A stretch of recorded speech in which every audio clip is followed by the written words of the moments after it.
Nous allons parler des normes de sécurité. Donc, avant tout travaux et mise en place d'outillage, la machine doit être débranchée. Nous avons les lunettes pour se protéger des éclats. Nous pouvons limiter les éclats et les poussières grâce à un aspirateur.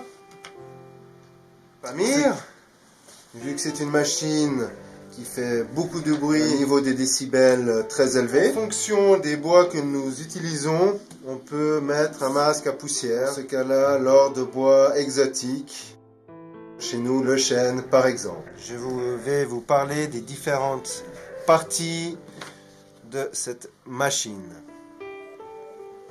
Donc, premièrement, nous avons la prise, puis le bouton off, on. Nous pouvons aussi régler la vitesse, lente ou plus rapide. Nous avons une partie d'aspiration de tout ce qui est poussière. Nous avons aussi un réglage de profondeur.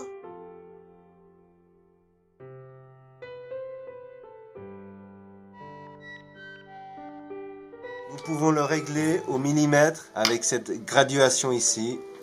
Puis l'on bloque. Et avec la poignée qui embutée, on visse, bloqué. Et nous avons notre profondeur. Nous avons aussi le plateau ou la dite semelle qui doit toujours être propre, lisse. À l'intérieur, nous pouvons voir un des divers outils ou couteaux que nous pouvons utiliser ici, la mèche. Nous voyons aussi ici.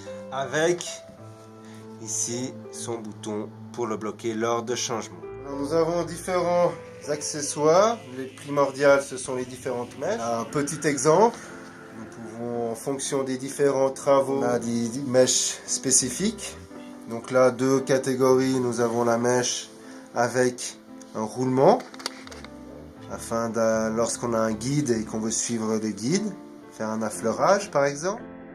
Nous en avons un sans roulement, faire par exemple une gorge. Et dans ce cas-là, on utilise comme guide le plateau de la défonceuse. Donc soit ce côté-là, on vient appuyer contre un guide, soit nous avons un guide que l'on rajoute sur la machine. Alors nous réglons notre guide en fonction de l'objet sur lequel l'on travaille. Nous avons nos points de fixation du guide ici. Et nous venons appuyer et nous déplaçons la machine. Nous avons aussi cette partie-là qui peut être rajoutée ici. Et nous utilisons ce bord comme guide. Et là nous pouvons ajouter cette mèche. Notre manière de guide.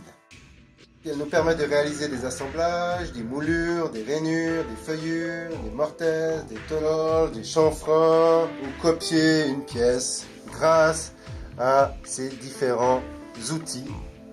Vous avez un petit exemple. Il y a beaucoup plus d'outils spécialement pour les moulures. Toujours travailler à plat sur un établi stable. Avec les deux mains, vu que c'est une machine qui peut nous emporter, donc travailler dans le sens contraire de la rotation de la machine qui nous aide à être plaqué contre notre guide et nous déplacer. Donc, débrancher la machine, bloquer l'axe de la machine ici. Donc tourner jusqu'à ce qu'on trouve le point de blocage, puis avec une clé à fourche, nous venons dévisser jusqu'à ce que notre couteau soit libre, puis nous retirons notre couteau, nous en prenons un autre, nous le remettons à sa place, toujours vérifier que la vis de fixation ait le même diamètre couteau, On continue de bloquer l'axe et premier serrage à la main. Toujours finir avec la clé à fourche jusqu'à ce que ça soit bloqué. Puis là, nous relâchons. Vérifions que l'axe est libre. Maintenant, nous pouvons rebrancher la machine et faire notre travail.